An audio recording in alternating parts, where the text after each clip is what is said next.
version of Java Enterprise Edition, which has just core or basic functionalities of Java Enterprise Edition. Here we can just take an example that Java Standard Edition just take a compiler or JVM, but does not have enterprise libraries, enterprise application server, and Java APIs. So how this works, clients come to the application server. I'm just explaining this diagram. uh, Clients, where we have a clients, and this is the application server. It can be any Java application server, but here we will talk about web application server. Web application server will take care of everything: Java virtual machines, it is standard APIs, backend system, database connectivity, hardware. So this is just an overview. Don't think that it is the complete version. We are just moving on and taking the things slowly. So what actually WebLogic is? WebLogic is a Java EE application server. As I said earlier, that WebLogic also built on Java Enterprise Edition. It is also an application of Java, but beside that and on top of that, it can host Java web applications. So it is completely compliant with Java Enterprise Edition. This is 7, and I hope there are newer versions of Java 1.8 and 9 also, but this is the 12c. So 12c is compliant with 7, and the latest version are also compliant with 8. So a number is not our concern. Uh, what the enterprise features of Java WebLogic Server? It provides load balancing and high availability, which is very much required in production environments or scenario.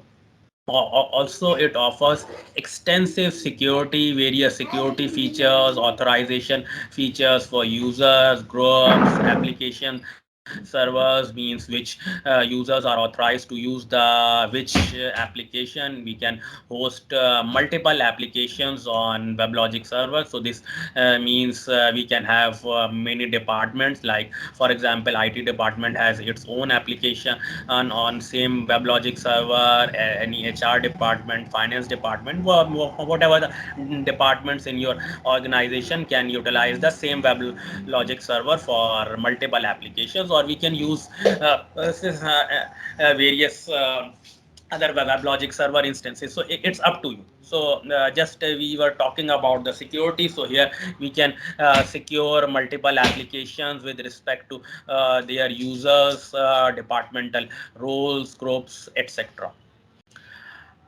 Uh, Moving to on the system components, there are various system components in the Java WebLogic server, where the JVM itself.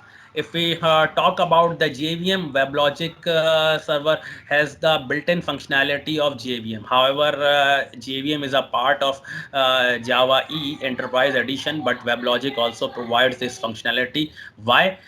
Because whatever applications we deploy on WebLogic server, these applications should go through JVM. Means JVM is just a compiler which compiles the Java applications or code and run these applications. So JVM is just kind of a thing. If you don't know about the JVM, it sits between the our physical system or operating system and your application, Java application. It compiles the application and runs it, just like any other compiler. Okay, so moving on to the various versions of Oracle or JVM hotspot. There are various versions of JVM. The popular one is Oracle hotspot. It is a variant of JVM. However, there are various variants of JVM like OpenJDK, SunJDK, and other kind of things. Why? Because Java is a open source language, and Oracle contributes more to to the Java because Oracle acquired Sun in 2009, and from onwards Oracle has the most of the ownership of Java. But Java is also open source. Google also contributes on the Java, so there are variety of version. But the certified version of Java or JVM with Oracle WebLogic is Oracle Hotspot. This is just a certification. We don't have to think much more about it. JVM configuration options. There are various configuration options which we can set by starting the WebLogic server. Different features we can enable or disable, memory features and other things. So let's look at the system architecture, how WebLogic runs. This is just a diagram. We will see the things more in detail. Here, left on the absolute left, there are the web clients, and this whole box, rounded box, is a company network which hosts WebLogic servers in a cluster. I hope you have a knowledge about cluster. If not, so I can just describe quickly. Cluster is a combination of multiple nodes or multiple machines. Here we have WebLogic, so this means this cluster can have multiple WebLogic servers or multiple instances of WebLogic server. Okay, so machines, machine here. In WebLogic, the machine has slightly different meaning, but we will see later. Here you can just understand the machine as a physical machine. This means on top of there is a machine or operating system or any virtual machine, because nowadays we are using VMs and virtualization a lot. So any VM which is running a WebLogic server instance, WebLogic server software, there is a middle another machine, and in the down side there is another WebLogic machine. So there are three WebLogic servers which is making a cluster, the whole WebLogic cluster, and an application is deployed on it. An application or multiple applications can be deployed on a WebLogic cluster. And this left blue side is the firewall and the load balancer.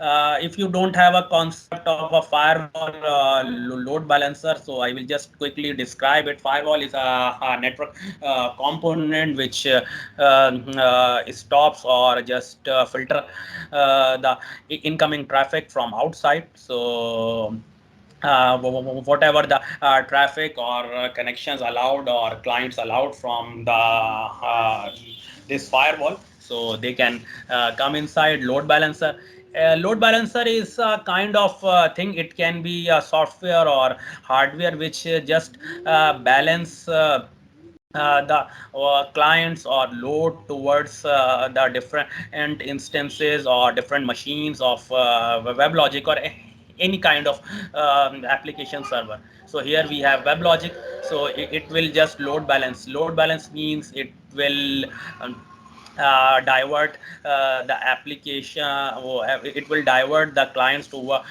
the WebLogic server. Means here we have three WebLogic servers, and one client will go to any WebLogic server. If second client will come, so load balancer will determine that at which WebLogic server is free and or has least client, so it will divert to another and third, and then so on.